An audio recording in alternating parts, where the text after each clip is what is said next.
विजेच्या बाबतीत 100 घरगुती वीज वापर करणाऱ्या बेस्ट विद्युतच्या ग्राहकांना 100 युनिटपर्यंत वीज मोफत देणार. मुंबई शहर व उपनगरात सध्या बेस्ट विद्युत, अदानी इलेक्ट्रिसिटी, टाटा वीज आणि महावितरण अशा 4 कंपन्या कार्यरत आहेत. मुंबई महानगरपालिकेच्या नियंत्रणाखाली बेस्ट विद्युत असून वीज मोफत धोरण देण्याचे सध्या स्थितीत कुठलंही धोरण नाही आहे. परंतु ते जर धोरण करायचं असेल तर त्याकरता महाराष्ट्र राज्य विद्युत नियामक आयोग हा एक स्वतंत्र आयोग आहे. त्यांची संपूर्णता, त्याची जबाबदारी असते आणि ते त्या संदर्भातला निर्णय घेतात.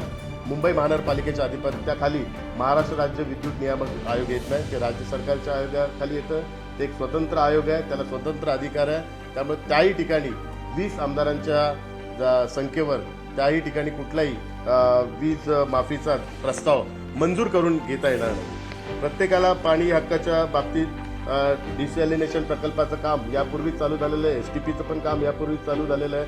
त्यामुळे त्याची पण अर्धवट माहिती त्यांनी त्यांच्या प्रस्तावामध्ये दिलेली आहे.